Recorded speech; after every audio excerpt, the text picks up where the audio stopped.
just started recording. Hello, everyone. My name is Shanika. I'll be your session coordinator for today. We are very happy to have you all here, and we're excited to have Laroux Peoples.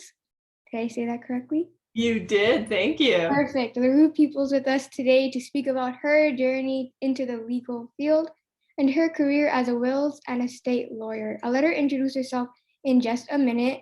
For those of you watching from YouTube, thank you so much for watching. And for everyone here with us live, I hope you enjoy. So, Laroux, I'll begin by asking you a couple questions, and then in the last 15 minutes or so, if anyone else joins us in the meantime, like they can ask you other questions. If not, I'll ask you more.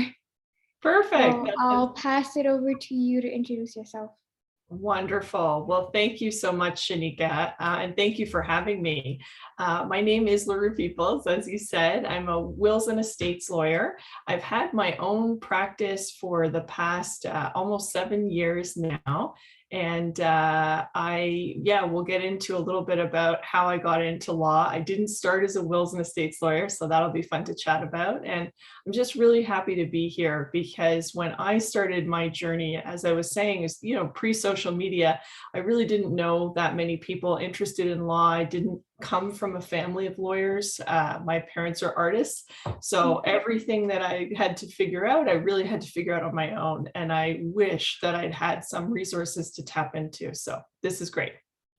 Well, I'm glad that we finally have an organization like this now. So I'm just going to jump straight into the questions.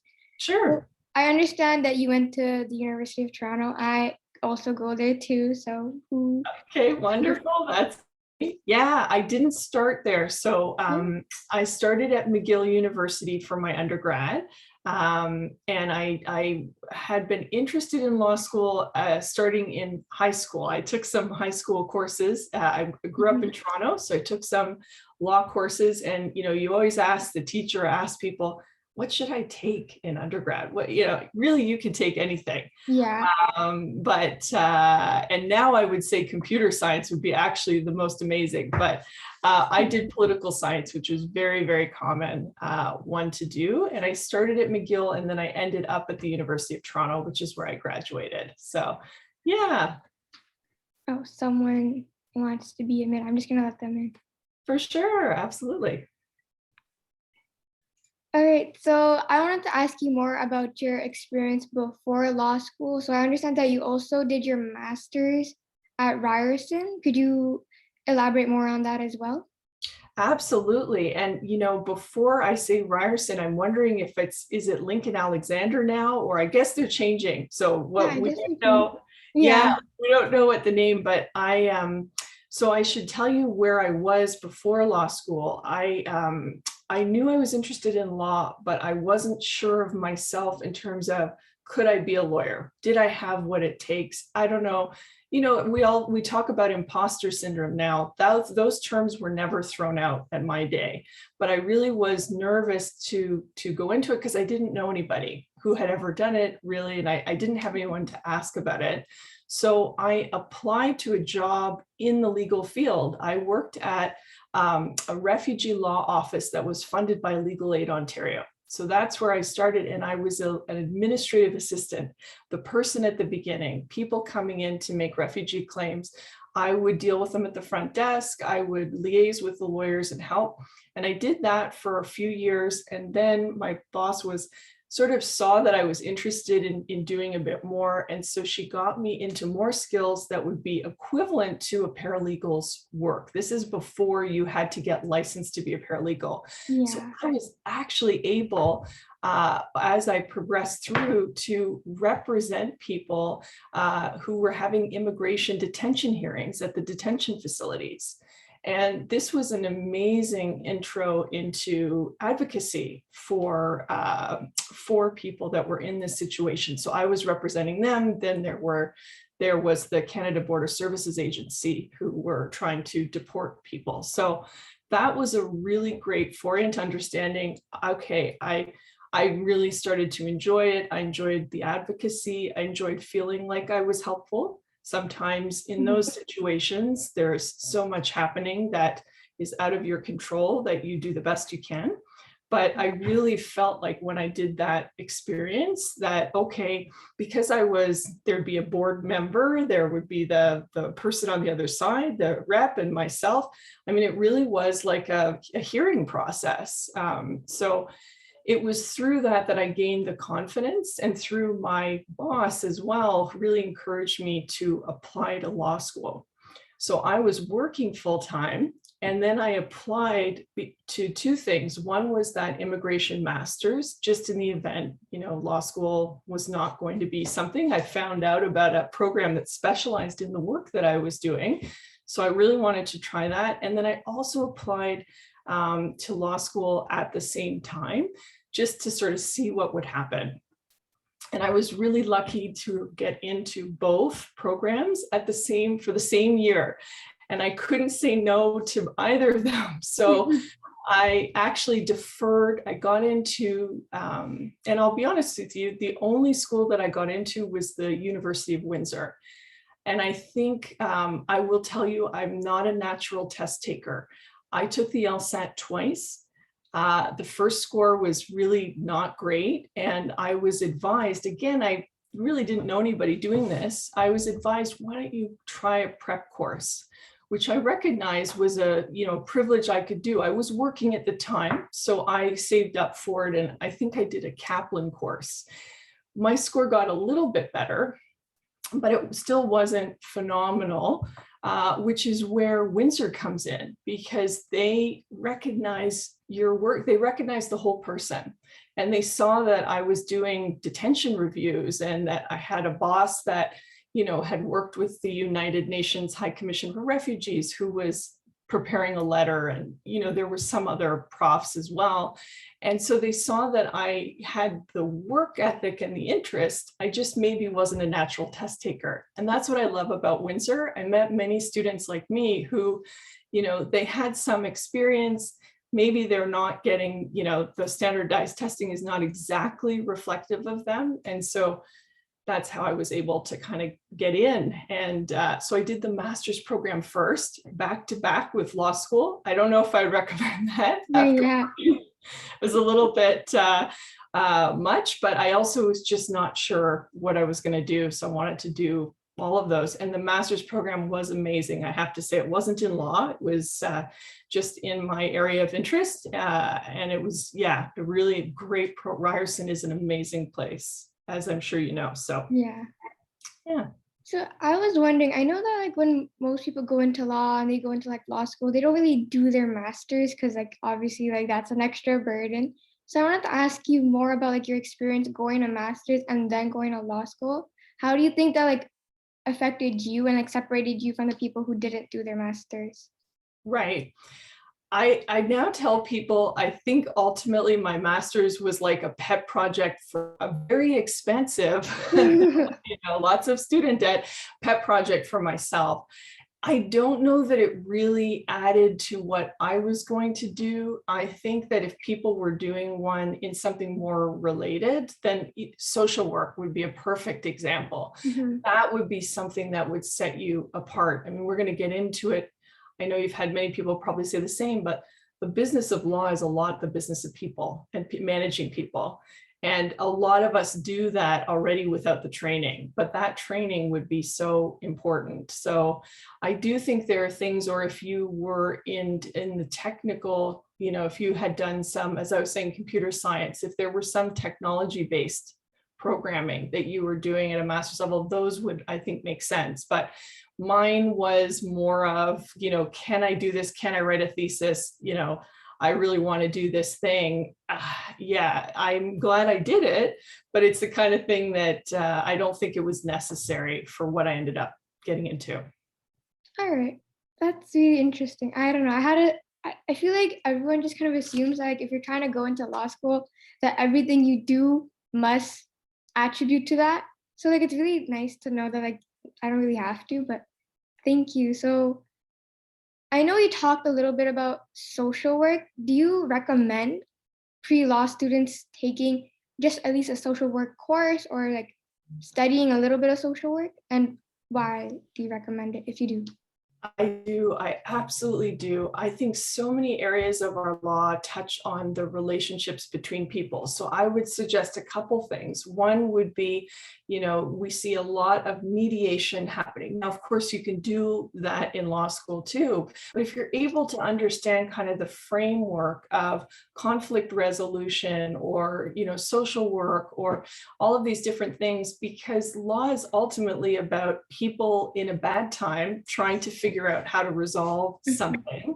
I mean, even in my work with wills, which we'll get into, where people aren't really in a conflict, but what they are is they're really anxious, apprehensive. They want someone to guide them. And so you're still dealing with human psychology. You're still trying to assist people. So anything in any of those areas, I wish I'd taken anything that deals with, human relations, interpersonal, how to deal with difficult people. All of that would be super, super helpful, because those are the skills that you don't even get as much in law school still. And those are the ones I see most of my colleagues, those are the ones we struggle with. The difficult client, how to, manage people's expectations. And so the more you can learn about that, I think, in advance would be good. Yeah, most often when I ask this question, like they'll say like philosophy, because it'll help you like with the LSAT and like doing logic games. I've never really had anyone say social work, which is really interesting because now that you're saying it, it makes so much sense. But yeah, Mhm. I'm gonna keep that in the back of my head when I go to school. Yeah, for sure. I mean, and the thing too with undergrad as well is I was one of those kids that, and to my detriment, I would say, I really want to learn that thing or do, I was not very strategic, and so even if something was very difficult, I wanted to do it anyway, which may mean I didn't get a top grade, but I still just kind of wanted to do that. And I don't know what, in terms of the new generations and the pressures of like, okay, only take things that I know I'm going to do really well in so that everything comes together. I really hope that you're able to take some things, that people are able to take some things that Mhm. challenge them and that aren't, I mean, you have to be careful, I know. And school is such an investment, a financial investment these Yeah. days. So, but No, but thank you. Honestly, I feel like at this point, like my generation, especially, like we're so focused on like our grades and like getting into like our future careers that like sometimes we kind of forget the whole aspect of learning new things, which is right. kind of like sad, but and I feel like some of us are slowly getting back to that. I hope so. But I understand. I mean, it's just the landscape is very Mhm. different. And I'm sure we'll talk about that too. Yeah. So I know you said you took the LSAT twice, and I just wanted to elaborate more on that. So like I know like back then it was about obviously like you didn't know much and you only learned about prep courses your second time After, around. yeah, Could you yeah. talk about how your first experience studying, like what you did and like how it was different from the second time you studied? Yeah. So, I mean, the first time would have been self-teaching myself with any materials you could buy in those days at Chapters. That would have been what I did. With a prep course, it's very intentional. I think, as I've said several times now, I'm not a natural test that extended, I'll let you know, all the way through. I'm sure you're familiar with this, but when you're done law school, at least right now, you still have to do these bar exams. So you Yeah. just finished all your exams for your final year and you've got to do these bar exams. And I struggled with those as well. And it's just something about, I can't quite grasp what, I can't anticipate what from the book the teacher's going to ask me about. And so that's really a skill that some people have and some people don't. And so for me, the course, what really helped was doing practices, really bringing my anxiety down about run throughs, right? So the more I ran through it, the more, okay, I get a general sense of what they're going to ask. And by going through run through and the motions and trying and rehearsing that, it made me much comfortable when it came time to go in that.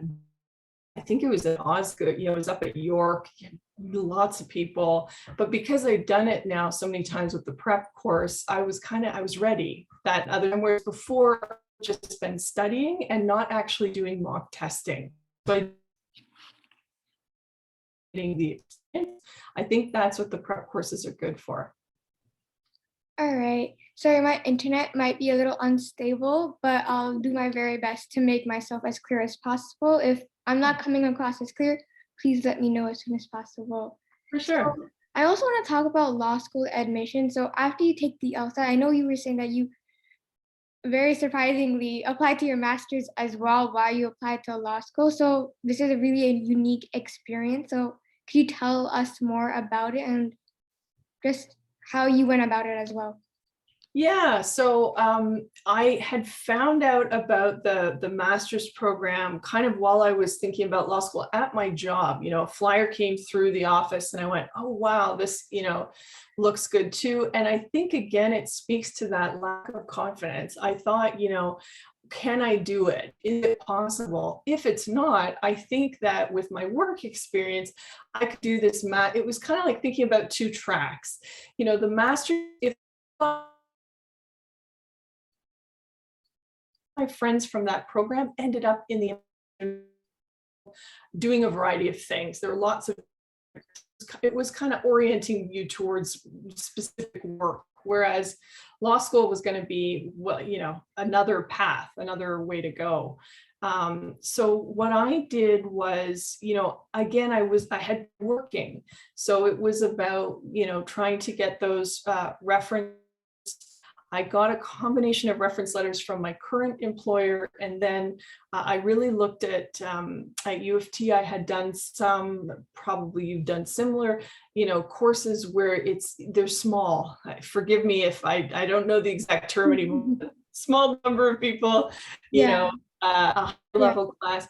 There were a couple professors that I really felt like I had connected with. And so I was able to get letters from them as well. And so I kind of just gathered all of this for both applications because they were similar, except the other one had the LSAT. Yeah. Right. And then I was able to kind of put that all together. But that was really, finding I can imagine it's only getting harder in COVID. Relationships with professors might be different for people in those last few years, right? Yeah. So, really encouraging people, the more you can, if you're in these large universities, I was at McGill and U of T, like try to find some courses where you think you're interested, you're going to be in a smaller environment. It'll allow you to develop a relationship, So that would be something I would suggest. It's hard otherwise. All right. Thank you for that advice. I feel like it's a pretty one other thing I should say, yeah. Sorry. Of course, go ahead. My boss reviewed all my law school application. So my boss did, who's a lawyer, and her husband, who is a lawyer, also reviewed it. And that was a huge thing for me because, again, I didn't have anybody. It's not like I came from a family of them or knew anybody. So if that's possible, if you've got a dear family friend who's a lawyer, or, if you know somebody, if you've met somebody in some context, if there's a way they can review your application before you submit it, then that can help you polish it up. Yeah, that's really smart. I feel like a lot of this is just building connections and like networking. And then that's kind of like what is able to like boost your application a lot further. Absolutely, for sure. Yeah. So I know you mentioned that you wanted to do law when you were in high school. So I'm going to ask you more about like why you specifically chose to go into like law, like what courses maybe intrigued you in high school. But also I'm really curious, like what made you pursue a career in wills and estate? Especially. For sure. Yeah. So I think in high school, you're just trying different things. I loved the sciences in the earlier part of my life. And then I had some really bad science teachers in like those key years, 9, 10. Yeah. And so unfortunately, I wish, it was clear it was going to be the humanities for me. So every English class I could get my hands on at my high school, I loved those. And again, it's not related, but it's reading reading and writing. So it's got some kind of base there.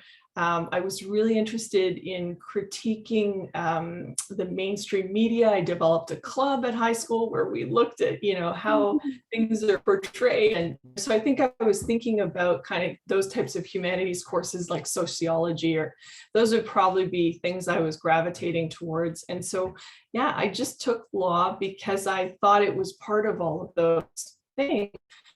And I ended up, we had some really great law in high school. So that was, that was really great. And it kind of solidified it. And, I remember I wrote papers about wanting to work with the International Criminal Court, and which will segue into what I ended up doing. So I started in immigration and refugee in the area of practice, and then I got into law school and immediately became interested in criminal law right from the start. I had a first-year professor, David Tanovich at the University of Windsor, that absolutely just opened my eyes to all of that.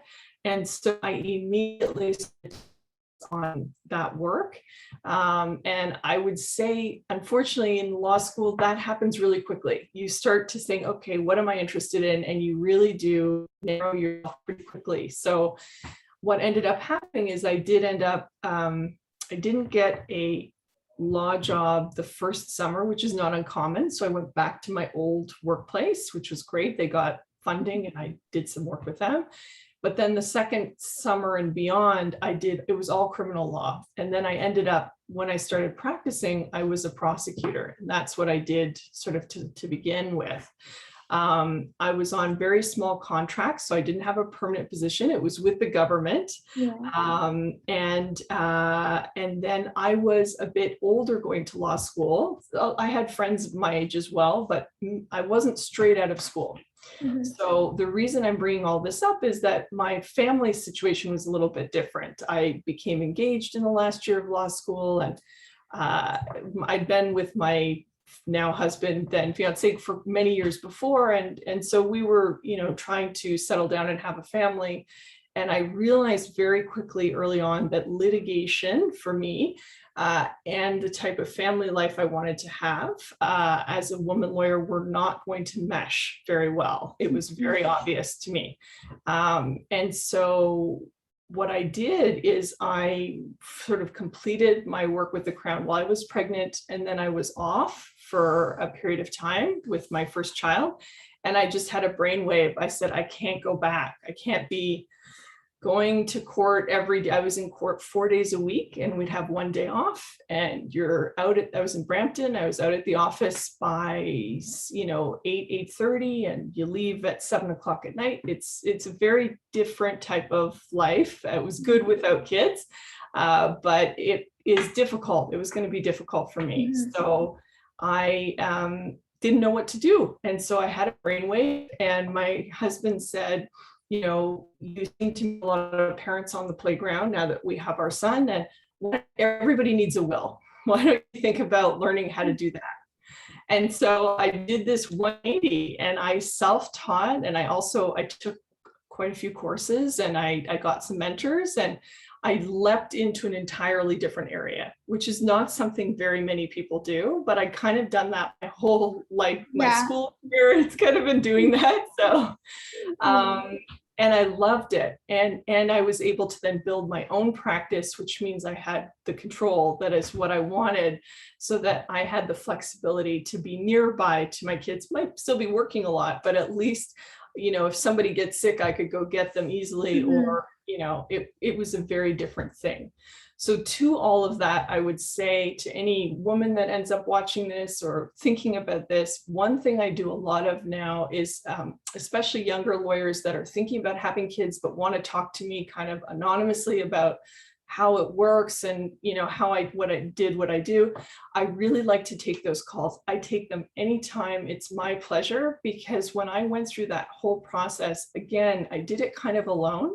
I was the only pregnant person on contract in a very large office of lawyers. People usually waited to become permanent before they became pregnant. And so it was kind of like really had no idea what to expect or what to do. And I wish I'd had other women lawyers ahead of me to talk about that process. So I feel very passionately about talking to women about thinking about it, but we can have a discreet conversation. People don't want to reveal that's something they're interested in. But if they are, just starting to think it through, because I did a lot of stuff without talking to anybody. And I really learned the hard way. And I don't wish that on other women. So it's something that if anyone's listening and you ever want to give me a call, I've run a program at the OBA with this. I feel very strongly about retaining women kids. So anyway, enough about that. Yeah. I mean, no, honestly, thank you so much for just speaking about it. I feel like it's not talked about often, like just being a woman in law, like it's a whole nother field that like there's so many things that people don't realize, like the different pressures like we put on us. So like just thank you so much for giving us the opportunity to talk about this. Like I'm so happy just sitting here in front of you talking about this. Like I'm glad. No, I'm so glad. And again, it's the kind of thing that if you were to ask women to raise their hand, of course, they're not going to do it in law school. They're not going to reveal themselves. It's a competitive market. Everybody wants to be careful. But I don't want people to feel like they can't come and hear from experience or, talk something through. I've done it with other women, what should I do in this situation? We just talk it through, just to have somebody else, to talk it through. No, but I mean, thank you for being that person to talk it through. So yeah, I'm gonna just get back to the questions as much as I want. Yeah, for sure.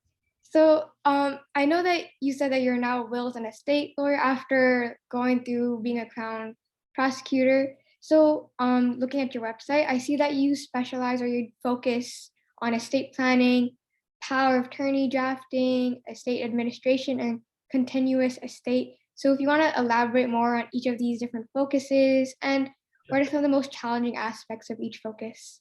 For sure. Yeah. So I say I like to separate it into two parts. So I see people where I prepare the documents. So, people always say, Laroux, do I have to have much in order to have one?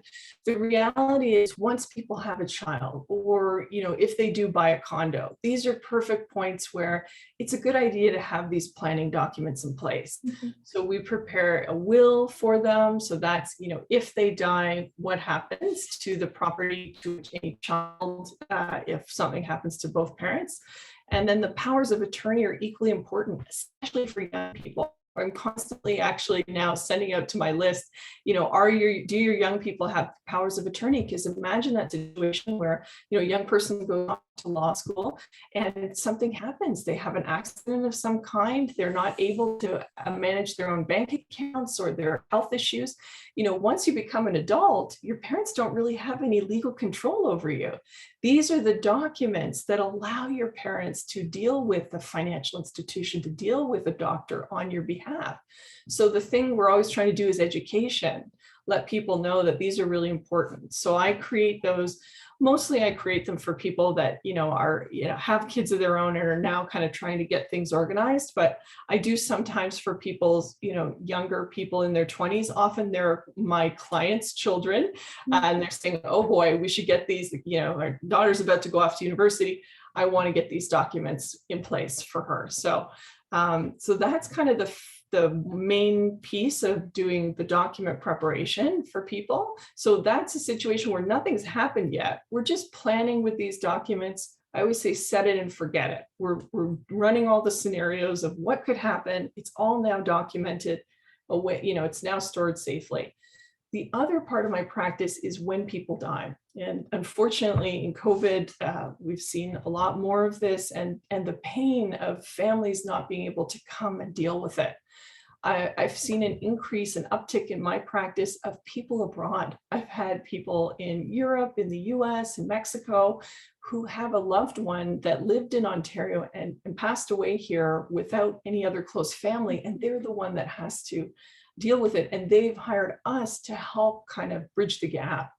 And that part's been so painful lately because we've had cases where people have tried to cross the border from the US to come deal with their loved one, the funeral, arranging things, dealing with the apartment, and they're often getting caught at the border and are unable to cross. If you can imagine the horror of you've lost your loved one, you want someone to be able to wrap it up and they're unable. So we've been trying to bridge that gap with my staff, with trying to help people, get things organized in those situations. So I deal with it all. People die with a will, people die without a will, people die with some assets in Ontario and others abroad. It's becoming an area that I'm very interested in because the facts are different every time. Everybody's got a different situation. And I don't know about you, but I do love to learn and do new things. And wills are kind of, once you get to know them, there's not a lot that changes in them. But in estates, there's always something different happening. It's either the dynamic between the surviving beneficiaries, or it could be the type of assets or cross jurisdiction. There's lots of different things happening. So that's the other half of my practice, is when people die, we help. And so we help get probate for, that's a common thing that we have to do, which basically allows whoever is appointed to then deal with the assets of the deceased and distribute them. So yeah, those are kind of the two main parts of the practice. Well, that's really interesting. Thank you for sharing with us. Have you ever, is there any case that stands out to you, or any scenario you've had while working at your firm that's you need to tell everyone? If you can't tell us and it's confidential, that's fine. But if there's any, please share. For sure. I mean, I think what people are surprised to hear, unless they've, seen a lot of these types of cases in the news, is how many times I get hired to deal with conflicts between siblings when their parents die.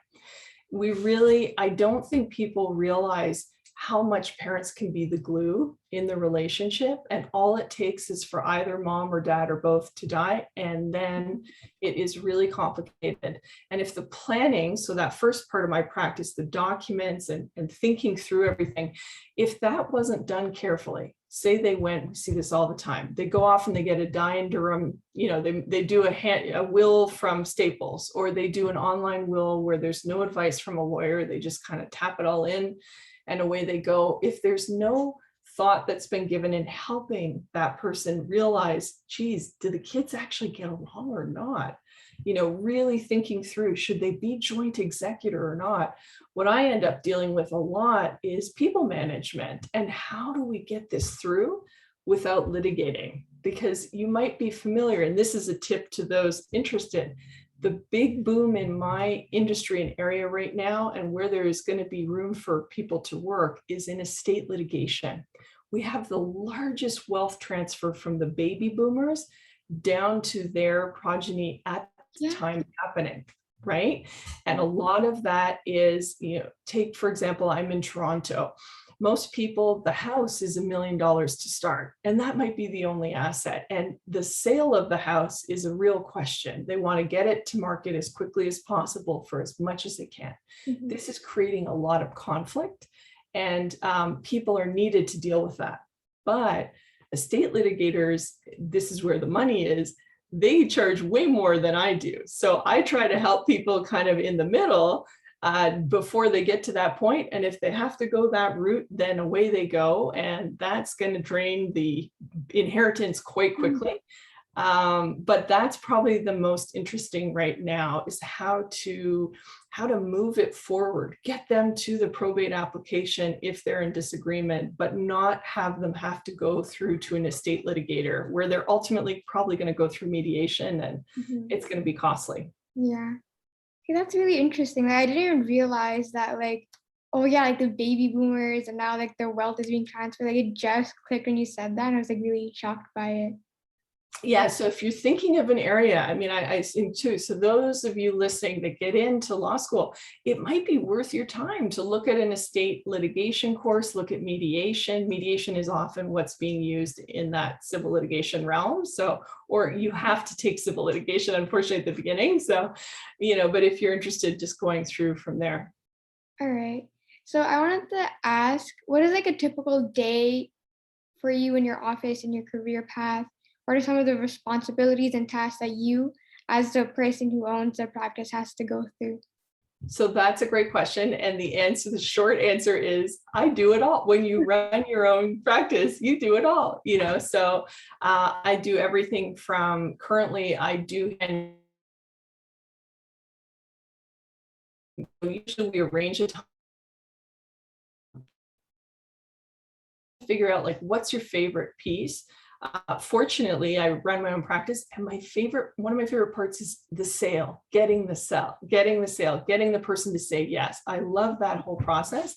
And you really, if you do end up having to open your own practice, and a lot of young lawyers straight out of law school are having to do that right now, it's important that you know whether or not you like that part, because if you don't, you really need to partner with either another friend who you're going out with who's good at that, because that's how the work comes in. So that's a piece that I do a fair bit of.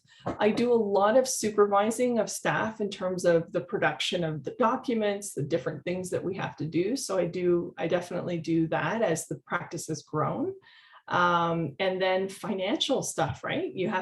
I have to deal with the whole financial management of the practice. So very, very different from somebody, or when I used to be a Crown, where it was a paycheck. You walk in the door, the files are on your desk. You don't have to get any files. Those are what you work on. And then there's a paycheck every 2 weeks. So that's very, very different than if you run your own practice. There are a lot of other pieces that you're dealing with too. Yeah. See, look, I had a feeling, but I just wanted to like make sure, because obviously it's kind of like you're running your own little business. So I'm like, there probably has to be like a lot of different aspects on top of being a lawyer that you need to fulfill. So it must be so like time consuming. So that's the big thing. And I think, people think, oh, you run your own business, you set your own hours, it's the kind of thing you never quite shut off. You try, and a very skilled person will tell you that with many, many years that they've figured out a way. They've got all their staff in place so that they can really remove themselves. But for most of us that are still in that journey, I was away last week with my family, and although my staff is great and people are handling things, you're still keeping an eye, you're still thinking about it. And then when I got back, I'm still on Sunday, getting everything organized and together, because often many, many days of the week, in order for the practice to work, I have to be in meetings with clients. So if I'm in meetings with clients through all the day, what about all the other things that have to get done? Supervising the work, all the other side pieces, right? So yeah, and the big thing I think that will be a feature of your generation and moving forward is we're so tech oriented now, but there is an app for everything. And in fact, there are 4 or 5 apps for everything. Yeah, for sure. Right? Keeping on trying those out, moving your systems from one thing to the other, having all of that happen, that takes up a lot of time. So I do encourage, those of you thinking about, things you can do, if you can work for if you can work for an app or work with them or do a project or, some type of legal software, that's all very, very helpful right now. There's a big shift between I call them the old guard, the old lawyers who did everything in paper, and those of us who began everything remotely in the cloud and with software, different types of software, who have tested out the early software. And you guys will carry that torch, but really you have to be able to be malleable with that. And to be competitive, you have to be trying a lot of that all the time and figure out how to make things more efficient. So yeah, that's definitely true. Like we're getting so tech savvy. Like everything we do, like we need to have like a laptop. We need to have Wi-Fi. It's like absolutely essential now. Like you can't do anything without Wi-Fi. That's right. And just to give you an idea, like my admin assistant is in South Africa. Like this is like, and it's all technology, right? That we're able to do it this way. It works beautifully, even though there's a total time delay, but that's just where things are at right now. That's so cool. That's really interesting. Thank you. So from what I understand, you're also a member of the Ontario Bar Association. So, and from what I understand from your website, you provide presentations on estate planning and administration. Could you just elaborate more on this and how you became a member as well? For sure. I mean, one thing I would suggest for people that, okay, I know we're kind of in early stages of getting into law, Mhm. but say, you get into the law schools that you want, articling is a challenge. You find it, or you do the law practice program, and then you kind of have to go out on your own. There's a lot of people that are faced with this right now just because of the realities of the job market. So if that's your case, what you really want to do, and the overarching theme, which I'm sure every lawyer has been saying, is finding your mentors, finding your people, or finding your connections. Mhm. And so the Ontario Bar Association is a wonderful place for that, especially if you're switching practice areas like I did. So I started to take courses with the estate and trust section in Ontario. I also joined the Women's Lawyer Forum. There was a time where it was free to do so. That was really great. They were able to do that for a few years. So I kind of got into that, and that's how I created that. I was telling you I did a session for women that were thinking about having kids, and we did this, it was pre-COVID, so people could come together, and we had different breakout tables and try to keep it casual. But these are where you make your connections. You meet so many different people in these contexts. So any of these associations that you can join as a student, that's something I wish I'd done, because often it's free for students. So it's a great way to kind of get in there and and get involved early. And that will set you apart. That is something that absolutely I think is being involved in something like the Ontario Bar Association, or there's Women in the Law, there's different organizations. So like, how would you get involved? So like, how would you take that step to become involved in the Ontario Bar Association and then like the Women in Law? So I believe you have to be a law student. So I know we're kind of just, once you're in law school, kind of looking into what are you interested in, what areas you're interested in, and then trying to get into a few, organizations that serve, that would be helpful. That's where you're going to find mentorship too, I think. So. Okay, thank you.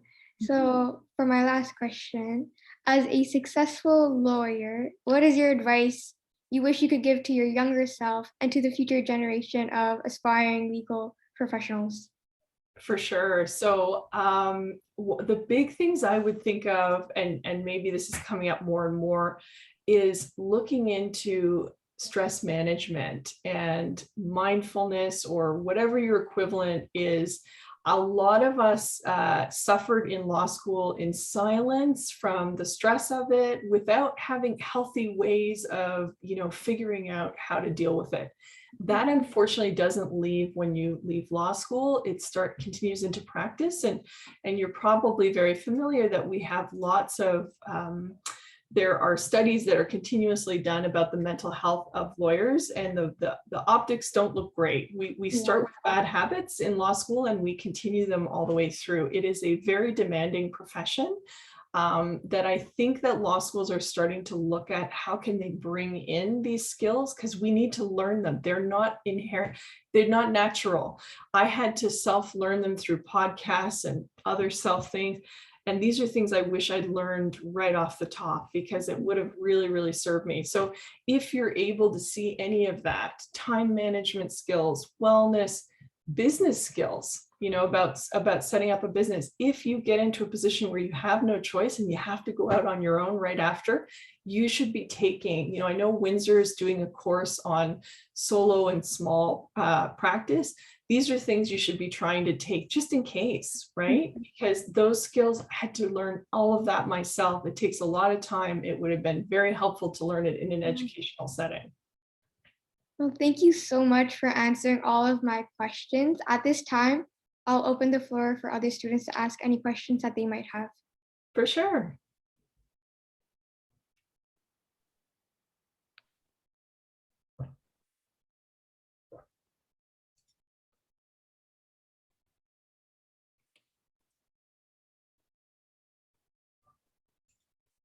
Okay, so I guess there's no questions. So I do have two questions of my own.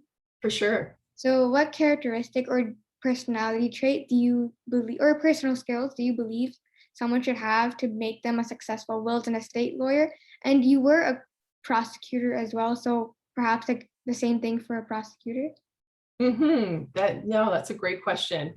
One thing that I find has really carried me through is a strong sense of empathy. I may not have walked the journey that anybody that I've dealt with over time, specifically people in detention who have dealt with a world of different circumstances I could never connect with because it's not been my personal lived experience, but bringing empathy to those that have gone through that, not downplaying it, not being judgmental, not dismissing it, being an active listener.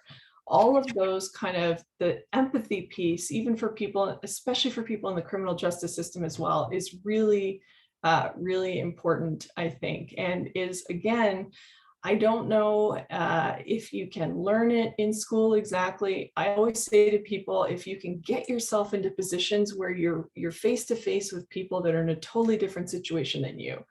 When I was younger, in my early 20s, I volunteered at Sistering, which in Toronto is a place where women would come out of the shelters overnight because the shelters kick you out. You're there for the day. So they would offer showers and food. And, I worked in the kitchen for a while, and often I would just have women kind of come by and have a chat. And it really was important to kind of be interacting with people that are just in a totally different lived experience than you are.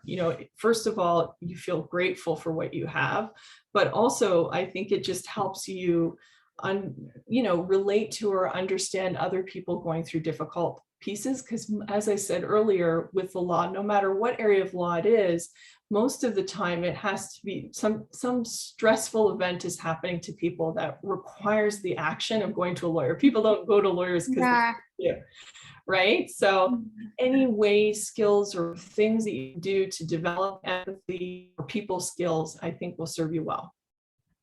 All right, because I don't know, I feel like you've often seen in the media where lawyers are often seen as these cold-hearted, very straight face, but I've always thought if we're dealing with people, I feel like empathy is probably one of the most important skills you have to have, because if you're not able to understand your own client, how are you going to build your business? How are you going to be a successful lawyer? Absolutely. And of course, we all know them. You know them in school. There are people that are high performers, that's kind of what they do. They're an academic performer. They don't have many people skills. Yeah. We have room for them too. And let me just say, if you're introverted, if you don't like being around, if you are just this super maniac who can pump out these amazing, written factum that counsel take and go off and, and litigate and, go in front of the judge, do it, they take your work and they go, there's room for everybody. So I should say, if you're not a huge people person, don't worry. There are, but then I would say, if you're not a huge people person, your writing skills should be, sharp as a tack, because we always need good written advocacy. There's always room for that. All right, that's good to know. So my second question is, so as I mentioned before, you're a part of the Ontario Bar Association and you own your own firm. So I was just wondering, obviously you must have amazing time managing skills to handle both of them. And I'm still shocked by the fact that you applied to your master's and law school at the same time.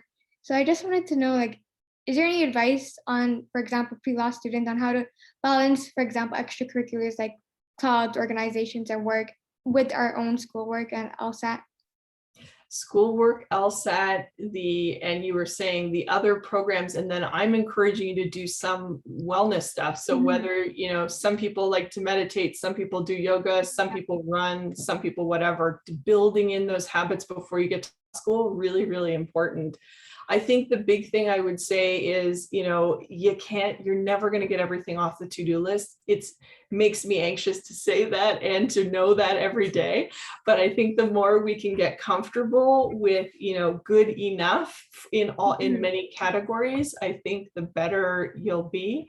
And, certainly I can tell you, when I changed from being just a lawyer to a lawyer parent, my expectations of what could happen, also changed. And my kids really have helped me understand time management and how to get efficient. But there are lots of great books out there. I should say that too. And I don't know if you love kind of a love of learning or learning new things, looking those up and, crowdsourcing what are good ones. I've gotten some good tips along the way from those. So. All right, I see in the chat that someone's asked, is there any organization, activities, or extracurriculars that you would specifically recommend to pre-law students that would benefit them as an applicant? For sure. So, I think that, any organizations that work with people that are going to be coming across in the legal area, anything you can volunteer with in that regard. Some people love animals, so they may be working with animal rights organizations. Climate change is our big one. There are many opportunities, I think, to volunteer in that area, for advocacy. Take your passion, take whatever, things that you might be interested. I talked to you about working in a daytime soup kitchen, just so that it was in my neighborhood. It was something I could do. That connected me. Don't think of it as what's going to look really great on paper. That's not really the point. The point is to build some of these sort of soft skills that we've talked about. So whatever your interest is, try to find those people, because the legal field and success in it really is centered upon how you know people. I get a lot of business from other lawyers who do my same work, but when they get too busy, they pass work on to me. How did that happen? It's how I've nurtured the relationship between us. And, so anything where you can develop your people skills is really important, or find mentors or people that are going to support you. That's what I would encourage, in any area, basically. All right, thank you so much. I really appreciate all you've done for us. My pleasure. So this concludes today's session. On behalf of Pre-Law Shatterers and everyone who attended, thank you, Laroux, so much for taking the time out of your busy schedule to come and join us and talk about your career as a wills and estate lawyer. All your knowledge and advice was so insightful. So thank you so much again, Laroux. I really enjoyed our talk today too. So thank you. Wonderful. My pleasure. Thank you so much for inviting me. This is a real honor. All right, so I'm going to stop the recording. So thank you so much. Have a good day. Thank you. Thank you to our person who is participating too. I really appreciate it. It's good. It's hard when it becomes a recording. You never know. Yeah. That's good to go. So awesome. Thank you. And Shanique, I wish you all the best. Are you in the process right now? Are you applying or?